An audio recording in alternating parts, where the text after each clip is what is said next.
10 years ago today, a young man from upstate New York uploaded a homemade documentary on 9/11 to the internet. It would go on to spawn 3 additional films and be called by Vanity Fair the first internet blockbuster. Since then, hundreds of millions of people across the globe have viewed the film. The film Loose Change, the man, Dylan Avery. He joins us here in the studio today for episode 7 of Antidote. Dylan, welcome. Michael, thank you for having me. Good to see you, brother. Good to be here. Give me a handshake. It's been about 2 years since we talked, and the last time I saw you, we were grilling meat and drinking wine in the backyard. Yes, we were, with our musician friend, Remo Conscious. Remo. Yeah, good time. So, today is the 10th anniversary of Loose Change. Yep, and the fact it completely slipped by me when we were scheduling this interview, and then it popped into my head a couple days. I was like, oh yeah, that is the 10-year anniversary to the date, April 13th, 2005. So. It's amazing. You were so young when you made this film, and I met you in 2006, downtown LA, the 9/11 symposium. I mean, so much has happened as a result of that film, and to this day, I mean, Vanity Fair is right. That was the very first internet blockbuster film. Hundreds of millions of people have seen this film. You are in this interesting place. You're a young filmmaker who, without the infrastructure of Hollywood or anything else, made some films that have been seen by hundreds of millions of people. Yeah. How do you feel today, 10 years later?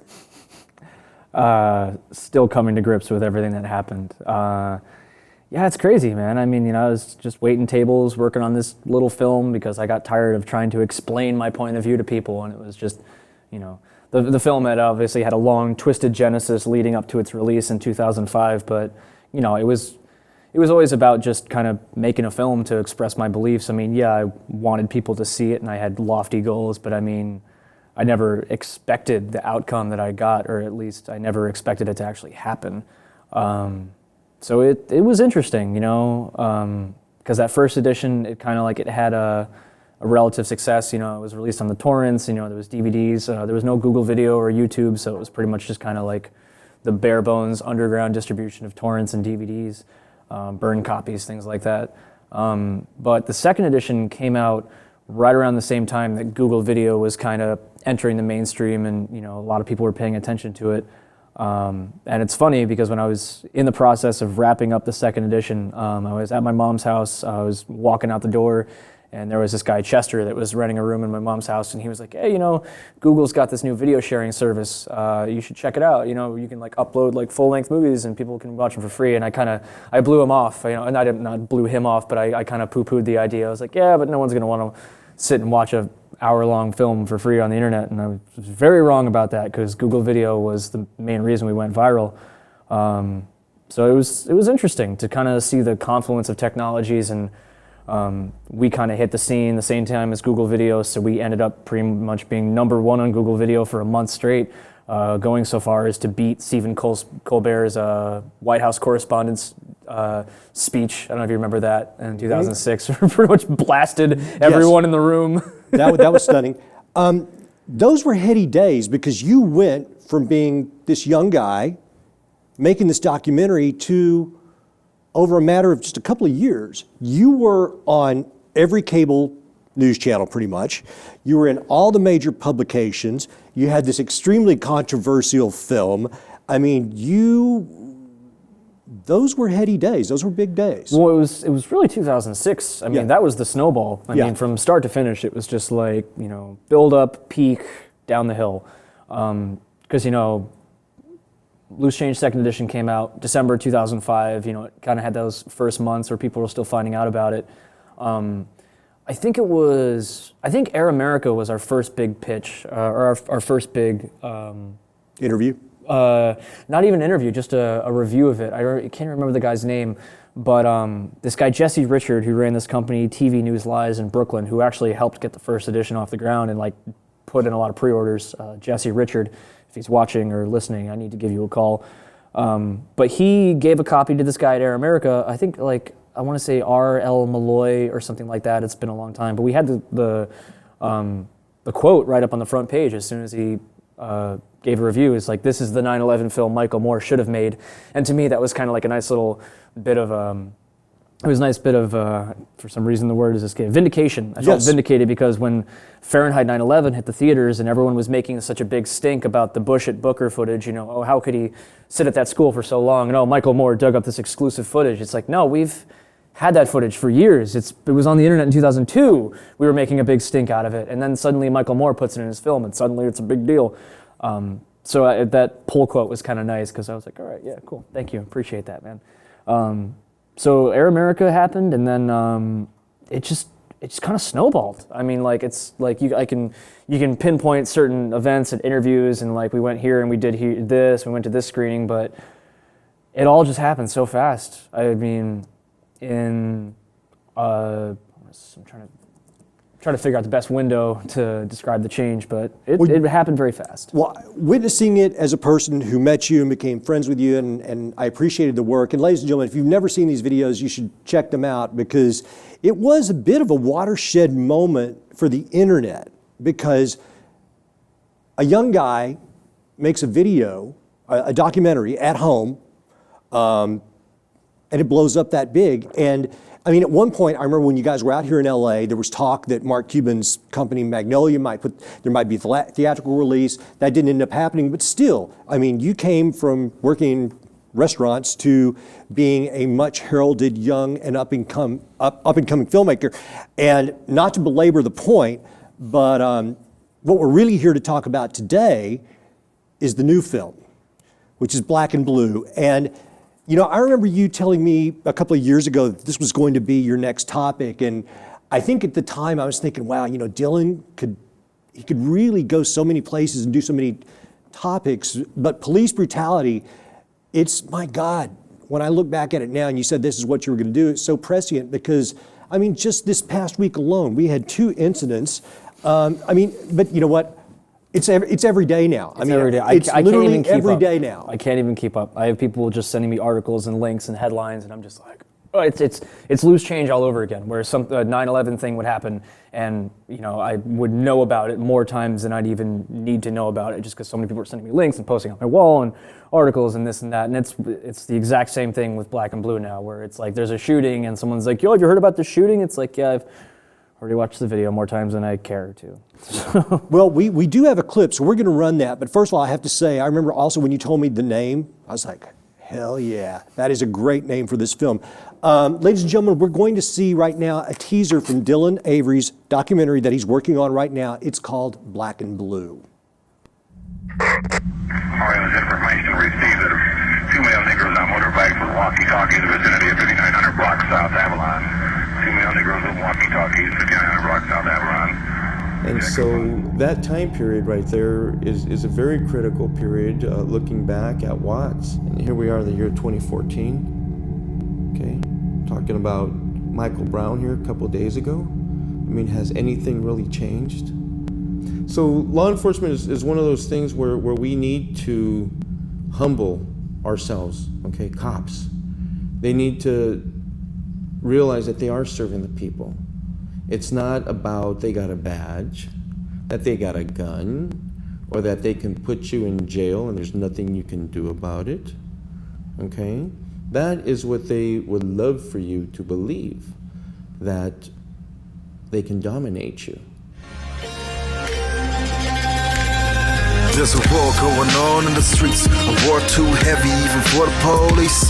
So they train K&Ls, catch those thieves, then release murderers to the streets on a short leash so they can do it again. Bust anonymous and never go back in. What was justice? I guess nothing's changed since we traded barbers for Jesus. When you knew all the reason to negate the cops this season, while you're busy harassing me, someone just got shot. Broad deal like something just ain't right. They got all of these criminals busting like some sentinels. Grade AV, that's not the problem. Got a gang squad headed up by a sergeant who doesn't dare to come down, visit my way, for he swears that he won't get to see another day. This one will make people pay attention. From the south, this one will make people pay attention. To the north, this one will make people pay attention. Over east, this one will make people pay attention. And the west, this one will make people pay attention. JA, this one will make people pay attention. USA, this one will make people pay attention. Canada, this one will make people pay attention. All around the world, why are they attacking us? Maybe because they ticked at us. Why don't they go back to dust? Come on, don't be ridiculous. It's probably occurred over and over until these guys got bolder and their sons got older. Feelings started to smolder right out of their huts. Now you and I, yes, we're left to clean up. Wait, I found a culprit. Say, what's your name? Muzzle-tate. And my English no range. I have me 6 wives and I love my life. Please let me go now. Wasn't I polite? Say what you mean and stop holding back. I wanna kill somebody. What you think of that? Hey, it's an eye for an eye and a tooth for a tooth. Will leave both parties blind, but the truth will still stand. This one will make people pay attention. From the south, this one will make people pay attention. To the north, this one will make people pay attention. Over east, this one will make people pay attention. And the west, this one will make people pay attention. JA, this one will make people pay attention. USA, this one will make people pay attention. Canada, this one will make people pay attention. All around was never. Dylan, a lot of vibe right there, man. A lot of vibe. A lot of vibe. I wish we could say it was a more cheerful topic, but my God, man, I can't wait to see this film. Me neither, actually. You're seeing a lot of it every day. So tell me this, where are we at in the process? We are at, it's really interesting because I took on this I was wrestling with it, like you said, I was mentioning it and kind of like gauging, should I do it? Because I spent a good chunk of time post Loose Change. I'm not making any more documentaries. I'm not doing this. I'm not doing that. And at the time I meant it because I didn't have any topics where I was like, I need to cover this. I need to cover that. It's like there was nothing fueling me to make another documentary. So at the time it was accurate. No, I'm not going to make another documentary because I didn't have anything that had pissed me off essentially. So I did a lot of work for hire in LA. Did short films, music videos, worked at a production house, did all kinds of stuff, but nothing really hit me until I'm trying to figure out the best way to set this up. But essentially, Black and Blue started in the same vein as Loose Change, in that it originally was going to be a narrative film. It was originally going to be a narrative feature film with a script and with actors and things like that. And the genesis of that was that. I come from a small town in upstate New York, where you generally know the police because they're in your community and you either went to college with them or you just happen to know the local police officers. And so it's a very community-driven kind of vibe, and it's the kind of situation where if they pull you like this, I actually saw this happen with my own eyes. A buddy was driving us downtown and had a couple beers, and he skidded out either because of the weather or because he was drunk, but pretty much admitted to the cop was like, cop's like, if you had anything to drink, and my buddy was straight up, was just like, yeah, I had a couple, and the cop eventually had Devin get in the back seat, and I didn't know how to drive stick shift, but I was the soberest person in the car, so he was like, can anyone in this car drive a stick shift? And I'm like, he's like, all right, well then you're either going to drive this car away or I'm going to take your buddy to jail. So, right. But I come from a small town where the police aren't as bad as other, you grow up in upstate New York and you hear the jokes about the LAPD and you think it's a joke. But then you move here and you get stopped by a deputy sheriff from the Los Angeles Sheriff's Department asking you why you're walking around past midnight, and you wind up in the back of his patrol car because you don't have ID on you. Big eye-opener. So I had some run-ins with some Los Angeles police officers I wasn't too happy with because I wasn't doing anything wrong. Just walking my dog, or I was just, both times that I got completely unjustly harassed by the sheriffs, I would have mouthed off a lot more if I didn't have my dog with me. So they were kind of lucky in that regard, that it's because I was worried about my dog's safety that I didn't fucking call them out.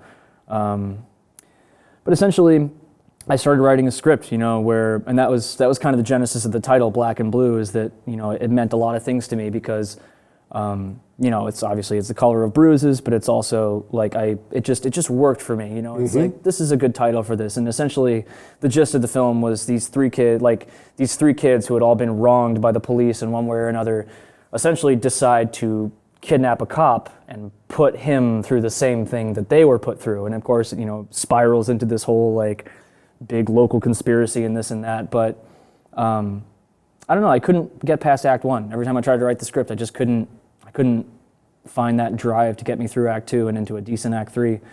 But it started getting realer and realer. You know, it's like there were, you know, the police were always an issue, and you know, I was not blind to that writing my script, but there were more and more real life things happening that were pulling me more and more into the documentary aspect, where it's like, why would I make a narrative? You know, it's like I could make the best narrative in the world about this subject, but it'll still just be a fictional story at the end of the day.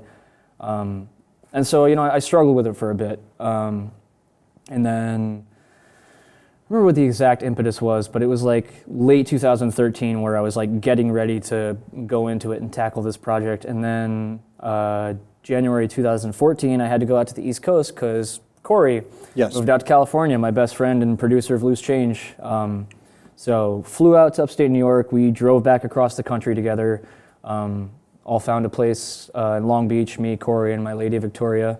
And the officers involved in the Kelly Thomas beating had just gotten acquitted in January. So I was on the road when they were acquitted. So I missed that first like big rally in protest, but there was a second one coming up in February, and that's the footage that you saw at the beginning of the teaser. But you know, there was this rally coming up for Kelly Thomas, and you know, I was like, yo, Corey, you want to go up, check out this rally? You know, and like it was pretty much my dry run. I was like, I'm going to go up, I'm going to film this rally, and I'm just going to kind of get my feet wet and just kind of see what happens. And I didn't get my feet wet so much as I was pushed into the pool. Yeah. Because I showed up there and you know, we documented the event. You know, it was pretty peaceful, no arrests, there was no like big issues whatsoever. And as the night's winding down, it was the old cover photo on the Facebook page for a while, but there was the line of protesters on the sidewalk and the line of the cops in the street, and there was this kind of gap in between them. And so I took this picture like right in between. And right as I'm taking that picture, and you can actually see the female officer's face in the picture as she's about to say, get out of the street. So I took that picture, got out of the street, and as I'm standing there on the sidewalk, there's this guy sitting on a bench, just chilling on the bench, you know, watching things wind down. And I don't know if it's because I was standing right there or I had a camera or both, but this guy just kind of gets my attention. He's like, have you ever heard of Bobby Henning? I'm like, no, I haven't. And then he starts showing me the LA Times article, and he's like, I was the eyewitness. You know, I was there that night. And so I made sure I took down the name, you know, like texted myself Bobby Henning, you know. And then Ruben told me Bobby's parents are actually in town this weekend for a candlelight vigil. It's been 2 years since he was killed. So I was like, all right, well then I'll be going to that too. I went to the rally for the Hennings, and, you know, Liz, you know, try to keep this brief, but I mean, I pretty much immediately fell in love with Liz Henning because she showed up and told this story about how Liz and Everett were there just kind of like scoping out the neighborhood where they were going to have their vigil. They were there a couple hours earlier. And I guess like a cop drove by and asked Liz, like, hey, is there supposed to be a protest or something planned later? And Liz is like, oh, no, it's not a protest. It's a vigil for my son that was killed by the police. And the cop just kind of sits there, doesn't really know what to say. And Liz is like, do you mind if I take your picture? Officer's like, I would prefer it if you didn't. Liz goes, well, too bad. Click. And I fell in love with Liz Henning right there, because here's a woman who lost her son and is just FTP, you know, for life. You know, that's her life now. So I went to the rally for Bobby Henning. I met Liz and Everett. I met the Thaxtons. I met Tracy Davenport. I met everybody. I met pretty much all the family members of people killed by police in LA, or all the major ones at that time. And it just kind of snowballed from there. So my dry run got wet very quickly. Well, I mean, when we start looking at the reasons for police brutality, and I've been doing a little bit of research in the last week, and the obvious question that most viewers have, they're like, well, wait a minute. Is the police brutality, has it always been there, and it's just now that we have smartphones we're seeing it? And I think that's probably the case. However, it's certainly amping up. And one of the things I want to talk to you about is why that is. I have some opinions or theories on that, but we talk about in this post 9/11 world, everything has become militarized now. I mean, it's like, I think of the good old days of the 90s. You know, it's Those bygone days of the 90s. I mean, you know, post 9/11, I mean, we're surveilled, we're scared to death, we're nervous, everybody's going to get us. Schools are militarized now. Everything is militarized. So let's talk about that, because the place that we're really seeing it now in our local community is the way that we're having to deal with the police. Yeah. Fargo, North Dakota has a tank, because why not? Let's talk about that. Because you guys, one of the things that horrified me is when I'm doing my research, I'm uncovering programs that allow local municipalities, even in small, you know, Norman Rockwell, rural America, can now have its own, they call them MRAPs, which stands for mine-resistant ambush protected vehicles, because there may be a mine in your hometown. Dude, I don't know about you, but Fargo, there's a lot of mines there. It sounds dangerous. Yeah. So, from what I understand, the way this works, in 97, I guess the legalese kind of started in 91, but they revised it in 97. There's this thing called the Department of Defense 1033 program, in which used armaments and these vehicles from the War on Terror, or you know, wherever it is, can now be farmed out to local police departments, which in my mind, that reinforces to the cops that now, okay, it's no longer a protect and serve situation. Now it's an occupying force. Yeah. I mean, and I'm not trying to pick on the cops here. I mean, there are, I'm sure, good cops, and there are people who entered this occupation with noble reasons, but then you hear these things, and Alex Jones has said this, and I never knew whether to take it too seriously or not, but what about this idea that they're intentionally hiring people that aren't very intelligent to be cops?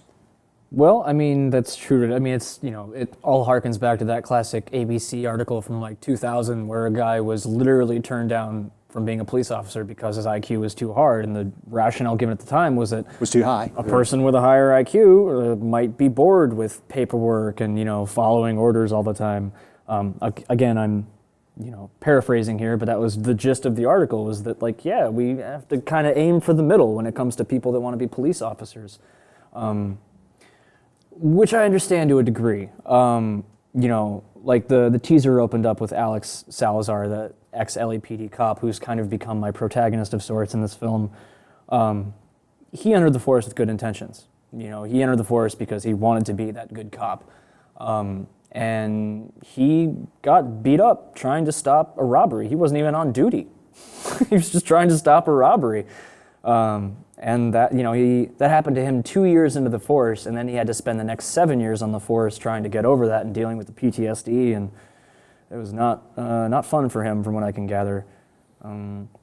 It's really interesting. I've met people whose loved ones were killed by police. I've met, you know, current police officers. I've met ex-police officers. You know, and again, it just started with a very kind of basic idea. I'm going to make a film about the police, and then it turned into police brutality. But then from there, it kind of turned into the big picture, and then Ferguson happened. So you went to Ferguson for the riots, correct? I didn't, but okay. Alex went there, Cassandra went there, and my buddy Dario actually passed through there. So I have 3 people in my film that went there. I mean, that was a huge moment for our country, and we are at this moment where literally, I was looking. It's on the cover, Time Magazine this week, I guess, is Black Lives Matter. And I was skimming through it last night and this morning, just looking at all of the names of the people who have been in these officer-related shootings. And just in 2015, we're 4 months in, and here's just some of the more famous names out of a long list. There was Charlie Africa Kunang, this gentleman who was downtown. He was a homeless guy. He was crazy. We killed him. This Tony Robinson in Madison, Wisconsin. Anthony Hill in Chamblee, Georgia. Walter Scott, this issue that just got this just happened in South Carolina where we shot the guy in the back 8 times or something. Francis Pusock, the guy's on a horse. And they beat the living daylights out of the guy. Apparently he's recovering now, but it's just nuts. This is in San Bernardino, California. I guess they tase the guy, he falls off the horse. And then they beat him with the taser. And then they just beat the heck out of him. Meanwhile, I believe it's one of the local news channels, maybe Channel 4, is videotaping the whole thing.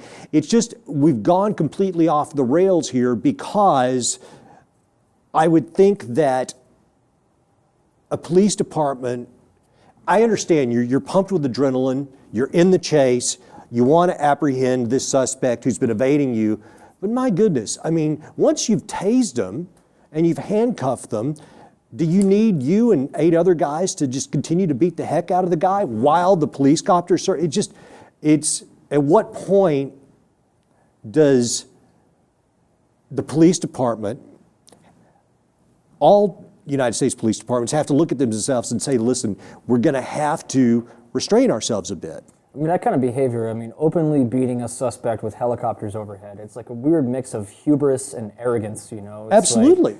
Yeah, I want the choppers to see this. We got a beat down coming your way. Yeah, it's weird, man. It's really weird. And again, like you said earlier, is it that it's happening more, or is it that we're seeing it more? And I actually think it's both. I agree. I think that it started happening more, and so people started filming it more, and so it's been kind of a two-pronged operation. And thankfully, more and more people. Walter Scott, perfect example. If there was no video, nothing. There'd be nothing. Yes. And if all we had was the dash cam, it'd be even worse because then it's just like, oh look, he sat in his car for a couple minutes and then ran away. Yeah, and you can see, he gets out and he's like, he's like, you can tell he wanted to talk to the officer about something, and we'll never know how that conversation would have went. And that's it. Is that video is really the dividing line between whether or not we see justice or whether or not we don't. And even if there is video, especially in the case of Kelly Thomas, doesn't mean there's going to be justice. It's kind of a crapshoot at this point. And it's that's the thing that I've seen with the cases that I've dealt with the people that I'm dealing with that aren't even high-profile cases. They're completely off the media radar. But a lot of them, they just feel like they're being toyed around with, and none of these families want to go to trial. Nobody ever wants to go to trial. They do, and they get ready for trial, and they get all their depositions, and they get everything ready. But at the end of the day, most of them just settle. Is it because they're being coerced and they're scared, or they think if I don't take the money, I'm not going to get anything at all out of this? I think it's mostly the latter. Yeah. Because I don't want to say it's direct coercion, because it's not like people show up at your door or you drop the case, but it's implied. It's a passive aggressive kind of coercion where they delay court dates and, oh, we're waiting for this signature, and and now we need this signature, and it's going to be another 5 months, which was the case with, I can't say too much. But yeah. They're going to make the process as difficult as possible for you to be a part of for the duration. Yes, we're going to make your life as difficult as possible between now and when we hand you that check. And if we're lucky, you'll die before we cut that check. Is essentially what it comes down to. Well, here again, it's not like anybody, and I know you're not saying that all policemen are bad, and I'm not either, and I don't think the press is that's covering it. It's just that we've got a situation here that is real, and you and I were talking before the show because I said I want to know what's the mentality that has given rise to this. And in the post 9/11 world, we have just come to accept so much without question and just roll over and take it. And well, then people have the audacity to say, get over 9/11, as if it's not still impacting our domestic and foreign policy on a minute-by-minute basis. Well, it has, and I think that also it's made people very cynical about how they approach things, which gets me to, and I want to ask you about this, because I also think this comes from the top down. I think that we've got such a lack of moral fiber in much of our government that the cops are like, well, hey, why do I have to play by the rules? Look at these guys, and look at the financial sector. Why do I have to play by the rules? They don't play by the rules, and it's just a lack of moral character that reflects downward, so nobody wants to play by the rules. Then you back that up by giving them all of these military armaments, which, if you look at these pictures, these don't look like cops. This looks like a science fiction film. It looks like a standing army. Yes. Is what it looks like. That's right. And we were talking about this again earlier over food, and it's essentially, where did this all come from? Why do we have this situation that we're in? Why do we have to talk about police brutality? Why is police brutality a thing? And I think ultimately, my kind of big conclusion that I've drawn throughout all this is that, a country's police force is representative of its country. As transparent and as honest as your country is, and as truly altruistic as it is, it's going to spill down into your police department. Iceland, the police department has an Instagram account. What do they post on there? Pictures of kittens and cotton candy and police officers doing skateboard tricks. There's no police brutality in Iceland. And they're also the ones who are wanting to prosecute white-collar crime. Yep, And the bankers. and also Iceland had its first officer-involved shooting, I believe in either 2013 or 2014, and they had a national day of mourning. That's how serious they take it over there. It's like the police are very, and again, it's like, try not to repeat everything we said over lunch, but the the police is where the public sector meets the private sector. It is the communication between the two. It's where they have to work out their differences, and it's where, if there is a class struggle, that's where it's going to get the ugliest, is when there's police encounters. The police are either there to enforce the class structure or are there to remove the class structure and to make sure that everyone's all equal and that we're all getting along and having a jolly time. That seems to be kind of the main conclusion that I've come to, is that your police force is only going to be as strong as your moral compass. So if your country has no moral compass, good luck dealing with your police officers. Because, like you said, it's like we're leading by example here. It's like, oh, well, all these bankers and all these people who have completely run our country into the ground, yeah, they get to, go on book tours. Yes. So why should the police have to behave? So with the film, how far are we away from a release?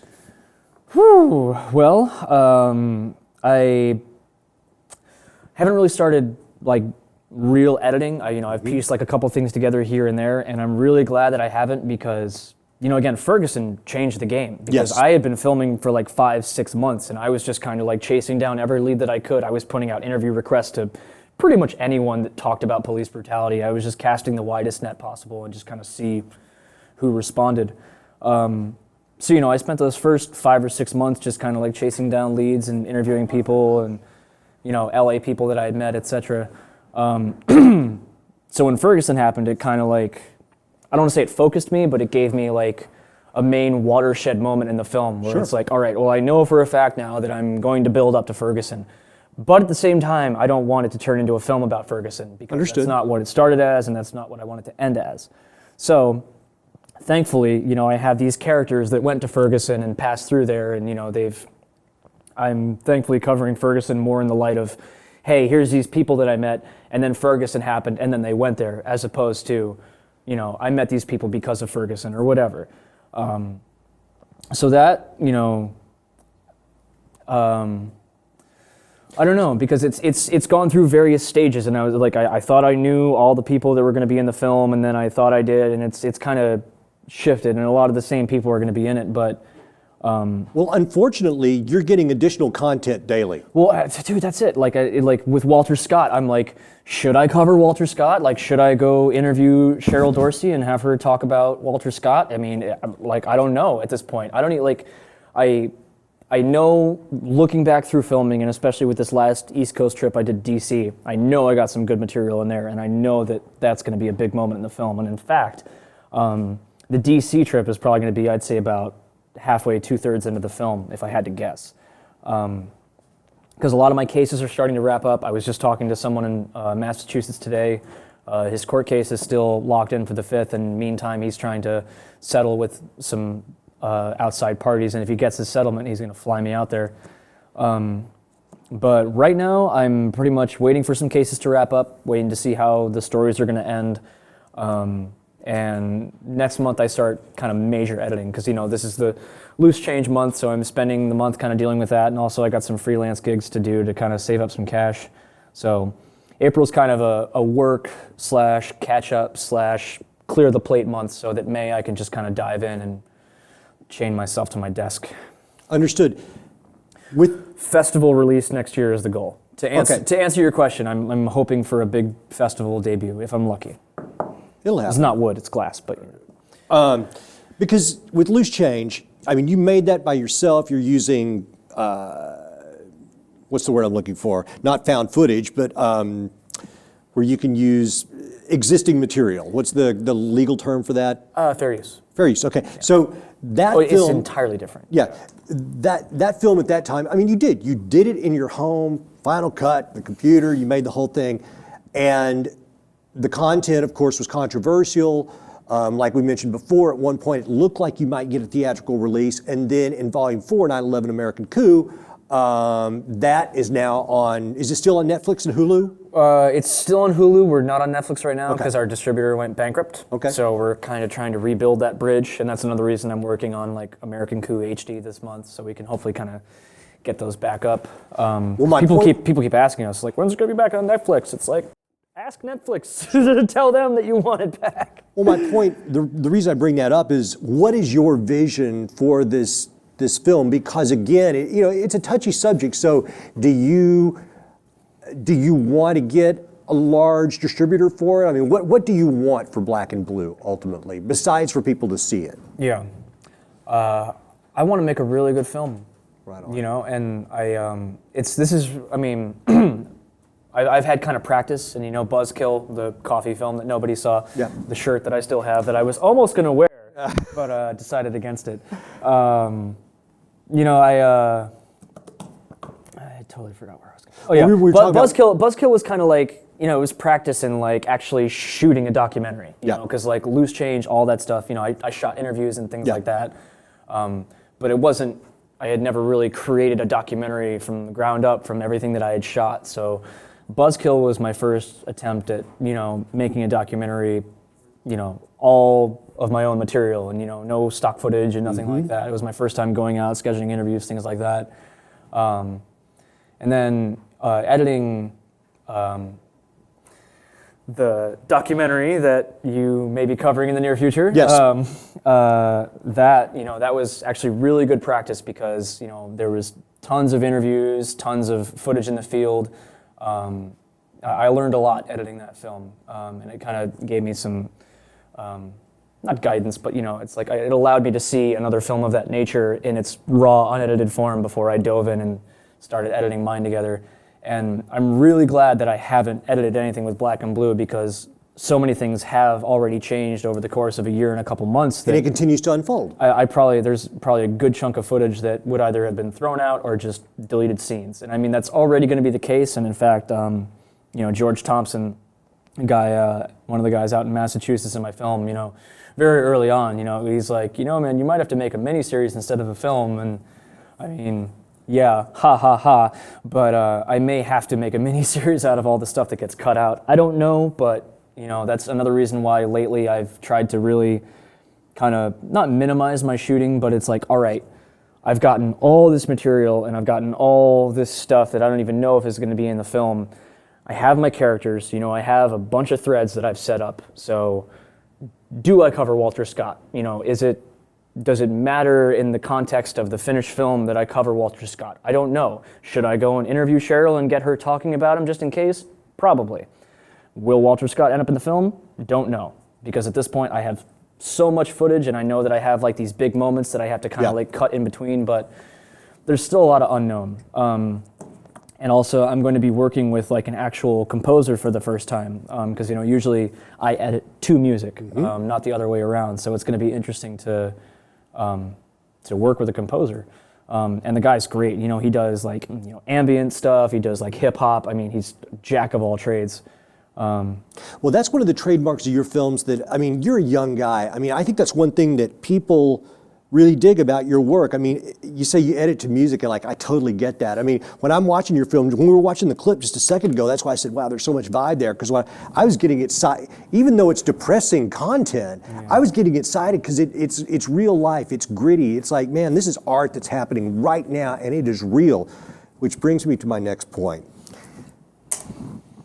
You are, some would call notorious. You are an internet celebrity, for better and or worse. And it's funny because I've known you and I've just seen some of the best and worst things written about you. And I just know you, I mean, you've been a visitor in my home, you know my family. I visited you guys up in New York. It's like, I don't want to personalize this too much, but I guarantee you people, Dylan is just a dude, man. He's a really nice guy, a cool guy. And let's talk about internet celebrity because, how do you handle it? Because, I mean, I've seen scathing remarks about you. And gosh, I mean, I admire you for taking it all in stride because you have. I mean, I know sometimes you probably had a stomach ulcer over a lot of this, but how do you, it's a new thing. Yeah, internet celebrity is a weird thing, especially YouTube celebrity, because holy crap, the YouTube comment section is like the lowest rung of intellectual discourse. It's like, there's like Shakespeare YouTube comments, you know? It's well put. I mean, just anyone can get on there and just say whatever they want, like no accountability whatsoever. And that's the internet for you, woo! But I like the ones where there's no picture and no history, no activity, nothing, but insults. Yeah, like, dude, put your face and put your real name up and let's talk. Back it up, man. Like, you can talk all the shit you want about me, but let's see who you are. What's going on behind that monitor in your lonely ass apartment or whatever the hell's going on? I don't get it, man. You know, the people just want to jump to like when I went on RT with Abby, you know, ooh, Masonic handshake at the end. Okay, or it's just a handshake between two friends. And that was a bummer because you guys are friends. And but at the same time, you know what? I mean, you have the internet to thank for your success. It's a very sharp double-edged sword. Sure is. You know, because there's things to love and things to hate about it. You know, because it can be I guess somewhat derogatory, you know, like, oh, he's an internet celebrity, as opposed to, oh, he's a celebrity, or oh, he's an internet filmmaker, or he's a YouTube star, as opposed to a star. But, you know, I spend a lot of time watching YouTube videos, you know, red letter media, escapist, you know, like, I'm all about YouTube shows. And, you know, you can denigrate them all you want, you can talk down to them, but you know what? I am far more entertained watching an episode of red letter media critiquing a $200 million film than I am watching the $200 million film. Brother, I hear you. My kids love YouTube, and I'm telling you, it's an interesting quandary. We're in Hollywood right now, and I love Los Angeles. I love Hollywood. We both love the business and cuss the business as well sometimes. But it's interesting because, you know, you've got these huge marketing plans behind various TV shows or films or what have you, and yet there's people on YouTube that are getting 2 million views because it's a young lady telling you how to put makeup on or something, or it's something very good. Either way, it is real content, and it's making a mark in society, and denigrate it, if you will, as you said, but it's real. It's happening, it's live, and there's a place for it. It's the new media. Absolutely. You know, and that's why the mainstream is, you know, scrambling to keep its pants up, because it's like, what do we do with this thing that's more popular than us now, you know? And it's interesting, watching how independent journalists and mainstream media try to,